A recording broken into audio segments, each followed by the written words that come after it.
the generation or the tribe of Issachar in 1 Chronicles chapter 13, 12 verse 32. Amen? They were men that understood the signs of the times, and they knew the best course for Israel to take. Listen, any Christian that is still practicing astrology, stargazers, checking horoscopes, there is danger. I said what? Danger. There is big danger, because you are just compromising your faith. Some Christians will go to psyche, tarot readers.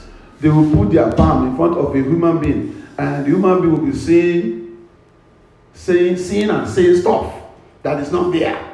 Because you went there, they type their credit card, 1-800 number Psyche, California.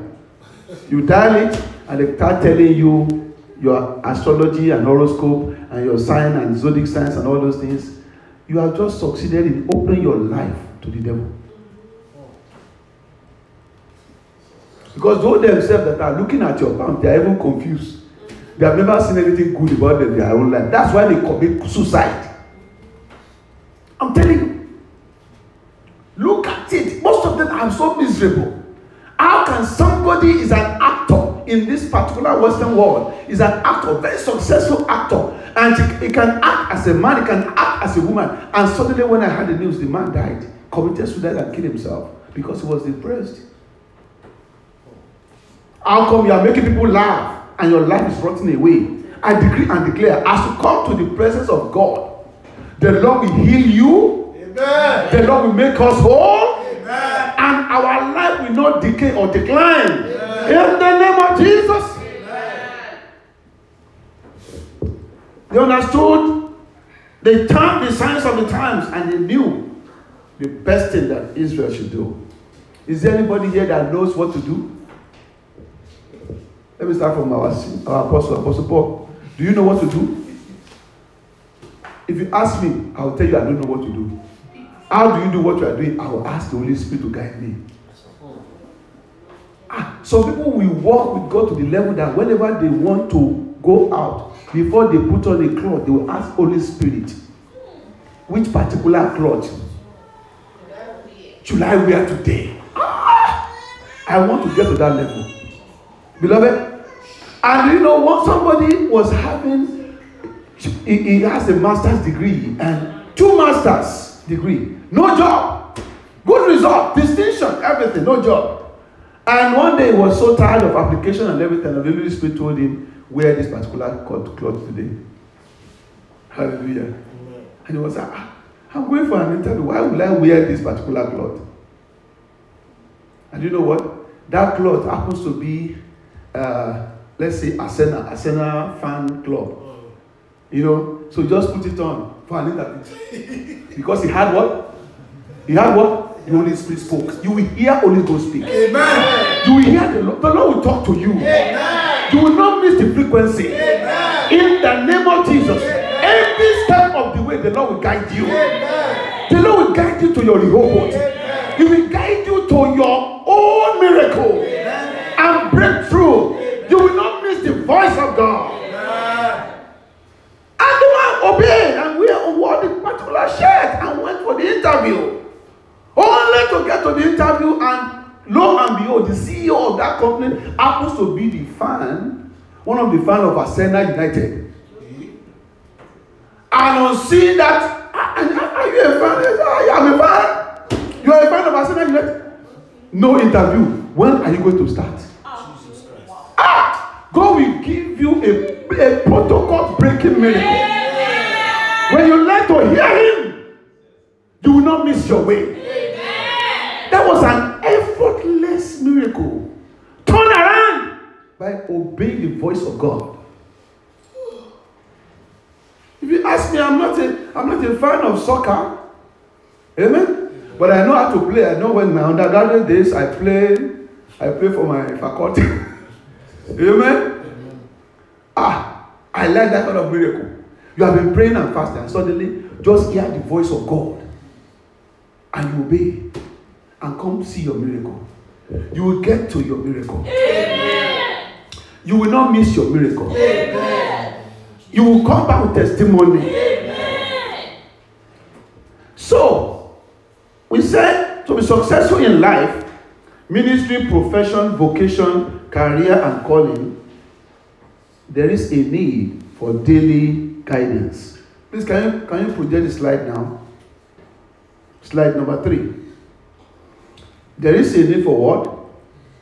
For daily guidance. Daily guidance. Don't tell me you have been guided last year. You don't need God guidance today or this year. Amen? Amen? Oh Lord, that person will be miserable because things are changing. Do you know the enemy that we are contending with? The enemy that we are contending with. We are in 2000 and which year are we now? 2021. They already planned 2030. And here we are counting dog years of 2021. I decree in the name of the Lord of hosts, any strategy or planning of the wicked against you in the future to put you to sorrow or to limit or frustrate you, the Lord will nullify them today. Amen. So when we are saying pray, read the Bible, come to church, Bible study, prayer meeting, do devotion, every now and then I see prophetess Angie sending open level to us. People ask, people, they don't even look at it. Let me tell you something. Let me tell you something today. Listen to this. This is going to help you. Any breakthrough that God has given you to your spouse, if you ignore it, God will not send his angel to you. So most of the time, our spouses, they tell us, honey, this one is what? This is not right. We went ahead and do what? And do it anyway because we are what? Yeah. We are the man of the house. Don't you know I am the head of the house? You are the head of the house and you cannot prove it. As God has made us the head, we will not be the tail. Amen. As God has made us to be on top, we will not fall to the bottom. Amen. In the name of Jesus. Amen. So anything, any blessing or breakthrough or guidance or leading that the Holy Ghost has sent to you through all this manual, devotion, common telephone call, Snapchat, whatever, WhatsApp, whatever, all those Christian things on social media, and if you miss them, God might not send his angel or your pastor to tell you again. You have heard it, they said, opportunity once lost may not be regained again. If you don't believe me, ask for Esau. Esau loved. Esau, when he was born, the Bible said Esau was red. He was red from the top of his head to the toes of his feet. Everything about Esau was red. Red. Red. No wonder he loved red pottage. Esau was a very successful hunter. He goes on the wild and kills the best of the animals and prepare them so deliciously that even the father Isaac cannot wait until he wants to eat out of the savory meat of Esau. But because Esau suffered from what I call red syndrome. Somebody say red syndrome. Red syndrome. When he was born, he was red. Probably was wearing red stuff all around. Red shoe, red cap, red regalia. Even his teeth is red. The Bible says the ear of his skin was red. But he was a successful hunter. And let me tell you something. One day, he came back home and he fell to the trap of deception. Jacob purposefully was preparing a red pottage and gave him a special aroma that even Esau may not resist it. And you know what? Esau went hunting. He could have eaten all the best meat in the wild. Right? But he came back home and perceived the odor of red pottage. You will not be entrapped. Amen. I said you will not be entrapped. Amen. You will not be entrapped. Amen. In the name of Jesus. Amen. He could not resist it. And he said, can I have this little pottage? And Jacob said, what do you mean? It comes with a price tag. It comes with a price tag. If only you give me your birthright, I will give you the red pottage. Because everything about Esau was red. Somebody say red. Red. Beware of red.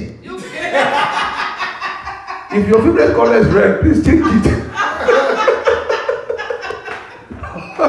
That is just my own philosophy anyway. Change to blue or green. Oh Lord. Do you know Jacob's got the birthright of Esau for a meal of red pottage? And the Bible said Esau went his way, brushed his mouth, and went his way without any birthright. I decree, wherever you have sold yourself for naught, either in one relationship or the other, or you have taken a decision in the past that have sold out your birthright to the enemy, I decree in the name of the Lord of hosts that the Lord by his mercy will buy you back now. The Lord will buy you back now. The Lord will buy you back now. And the grace of God will retrieve your virtue. By the time Esau wanted to get it back, it was late. The Bible says he cried. He could not get it back. Because the foundation was faulty. So when you read the Bible, you read it for literature, for knowledge sake, you are excited, you are inspired, you are motivated. You better ask God for revelation. Hello? Ask God. These messages, I go back home, I listen to it myself. I listen to it myself. I don't want, at the end of the day, to preach to people or tell people about Christ and I will be a miserable person. That will not be our portion in Jesus' name. Amen. We shall preach, we shall teach, we shall listen, we shall do, we shall abide in Christ. I will not be a castaway. Amen. So everyone is a step away from their breakthrough and their blessing. Amen. Amen. Even though you have been rejected, the Lord will accept you today. Amen. Now, keep this slide there. When you go back to the revelation of, thank you, Jesus. When you go back to the revelation of the triumphant entry of Jesus Christ, when he told them to go to that little town, you discover that the Bible says, and the colt and the mother ass were tied down on a crossroad. On a what? Crossroad. On a crossroad. Why would the Bible mention crossroad? Why would the Bible mention tie down? Why would the Bible mention little town? All those things are the call for revelation. It means that sometimes we live in the midst of abundance, but we are tied down. Sometimes we are in a crossroad, we don't know what to do. We just be crying, oh Lord, help me. If it is the will of God, I'll be free from this. You don't know that is that you have to go to spiritual warfare. Whatever needed to be must be. Because the word of God says so. Hallelujah. Amen. That's what it means to ask. Ask means ask. You shall receive. Seek. You shall what? Find. Knock. It shall be what? Open. Until you get to the level of knocking, the joy may not be full. You can ask for little things and God will do it. You can seek, you can find. Amen. But when it comes to knocking, you are going to midwife your own breakthrough. Hello? You are going to what? Midwife your own breakthrough. When a woman wants to give birth to a baby, remember, I use this a lot because I've been, oh Jesus Christ. When our women are giving birth, you need to go there. Men, you need to what? And see how to do it. Amen. It is not fun. Either cesarean or whatever it is not what? It is not fun. It is the grace of God. So a time will come, you get to the level of knocking. You begin to bombard heaven until heaven gives you answer. After the order of Daniel, for 21 days, he prayed. He didn't get answer until God sent angelic assistance Lift up your right hand and say, Father, I demand, oh God, in the name of the Lord of hosts, send your angel to assist me, oh God. Send your angel to minister to me, oh God. In the name of Jesus. Amen. Beloved, we have what to do, and the Lord will help us in Jesus' name. Amen. So, slide 4, they have good understanding. This is the attribute of the guide. They have good understanding of this situation. They are very knowledgeable. They are very versatile in wisdom. Go back to the slide, please. Slide 4. They are very versatile in wisdom. They operate on the premise of clear direction. Amen. They live in the right way. They are not hostile. They are not what? Hostile. They are not hostile. If you want to have any breakthrough, you better discard all this your hostility. Hello? One of the properties of metals is that metals are malleable. Am I speaking in sense now? Yes, sir. Metals are what? Malleable. They are malleable, they are ductile, they can conduct.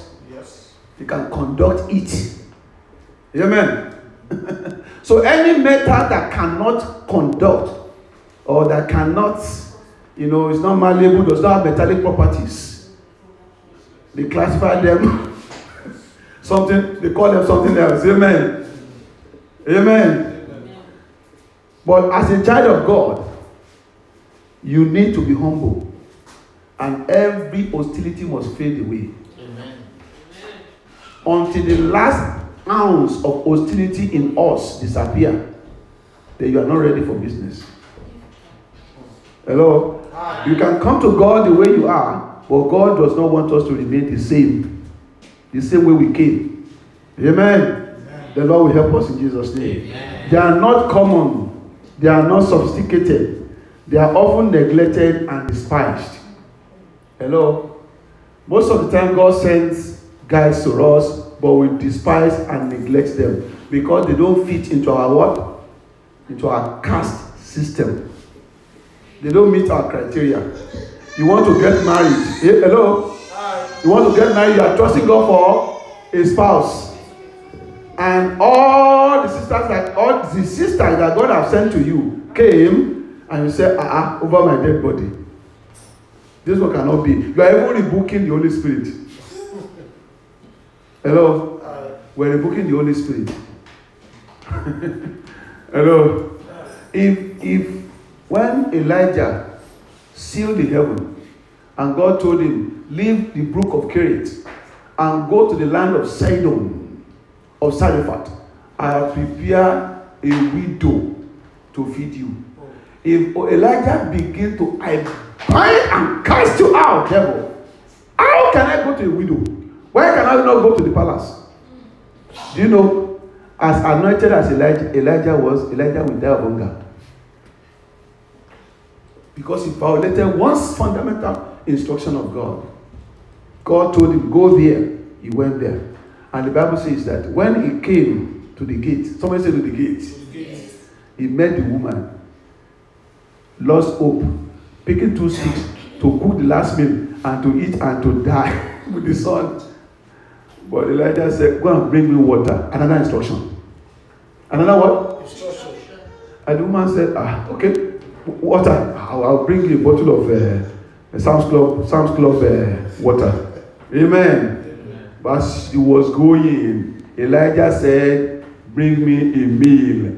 The woman said, you know the fear God.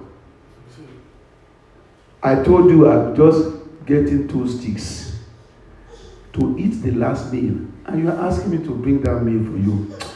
You are very wicked, prophet. If that woman violated that instruction again, the woman will have died.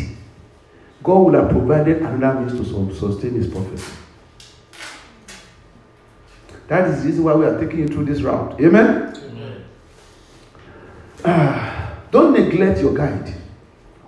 Let God open your eyes to see your guide. God can, of course, every day send his angels, but not everybody is so mature enough to when they see an angel. Some of us, when we see ordinary rats, we will pee on our pants.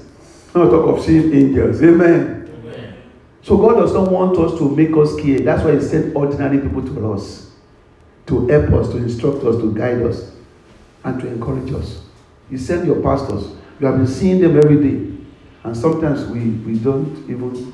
Or used to them. Yeah. The familiarity what? Is that not Jesus, the son of the carpenter? We know him. We know the location of their shed.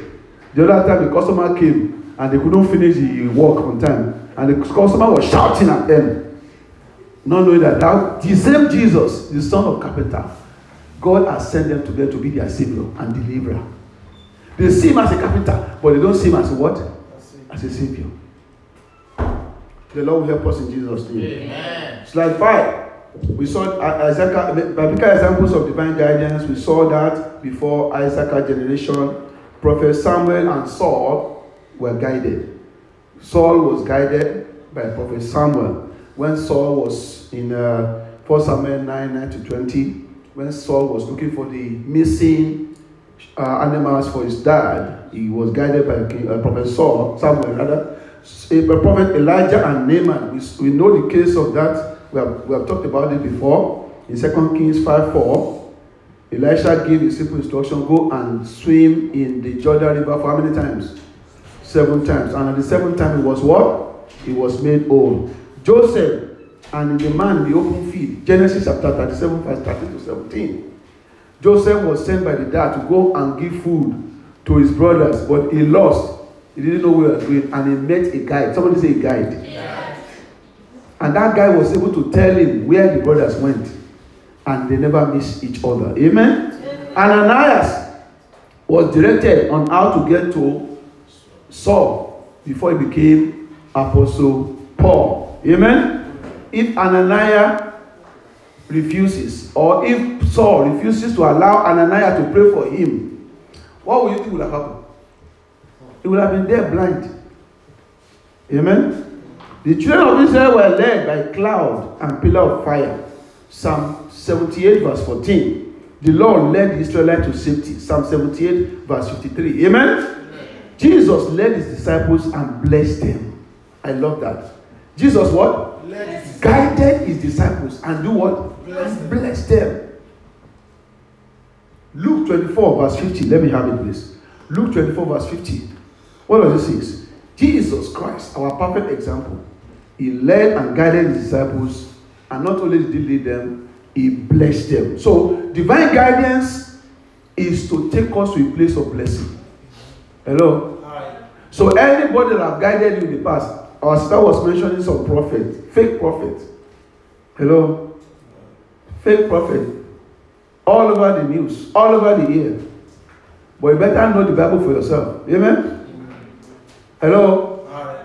If anything any prophet says does not match or tally with this Bible, it's not congruent with the Bible, please discard it. Dump it. Amen? What does it say? And he led them out as far as to what? Bethany. And lifted up his hands and blessed them. The Lord will bless you today. Amen. The Lord will bless you all your ways. Amen. The Lord will bless all our children. Amen. In the name of Jesus. Pathways to divine guidance, 2 ordinary people, as found in Acts 22:11, 2 inspirational and instructional books. Amen. Through the word of God, through the Holy Spirit, Romans 8:14, through the holy angels. Holy angels can guide you. And once they guide you, now this is what you will know if this is from God. If any angel is guiding you, or any man is guiding to do opposite to what the word of God says, that is not from God. Amen. Through the prophets, the authentic prophet of God, through fasting and prayer. Amen. The power just went out. Through fasting and prayers, and through dreams and vision, Peter was led to Cornelius. Amen. Amen. And through revelation, knowledge, and word of wisdom. And also finally, beloved, divine guidance demands that you be meek, you be gentle and humble in your ways. You need to display intentionally unashamed integrity. Somebody say unashamed integrity. Unashamed integrity. Divinity will collide with your humanity at the point of divine guidance. Hello? Hi. At the point of divine guidance, divinity will collide with what? Humanity.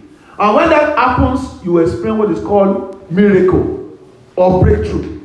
You will not miss it in Jesus' name. Amen. Do not desist from consulting wicked counselors. Discernment should be your conduit of divine guidance. Discouragement must not be tolerated. Hello? Hi. The devil sent discouragement to take you away far from your breakthrough. Don't be discouraged. Look at somebody and say, I will not be discouraged. I will not be discouraged. The Bible says David encouraged himself in the Lord. Distractions must be eliminated. Detours are to be wisely managed. Hello? When you are driving and you saw a sign for detours. Detours is not. The devil is a liar. My voice is still here. Detours are not meant to take you away from where you're supposed to go to. But due to construction or one other thing, maybe for safety, they take you to a different route to get your destination. You will get to your destination. Amen. In the name of Jesus Christ. Amen. And delay is not denial in divine guidance. Hallelujah. I said delay is not your denial. Amen. Delay is not your denial. Let us look at Proverbs chapter 13, verse 12 in closing. Proverbs chapter 13, verse 12. What does it say? It says, hope deferred maketh the heart sick. Notice that it did not say hope deferred maketh the body sick. It just says maketh the heart sick. Now, but when the desire cometh, it is a tree of life. Your desire shall come. Amen. Your breakthrough shall come. Amen. Your miracle shall come. Amen. You will not miss your divine guidance. Amen. From today, from this third month, going to the fourth month, to the year to come, all the days of your life, all the steps of your way, the Lord will guide you. Amen. And when the Lord guides you, you will not miss your way. Amen. Let us be on our feet.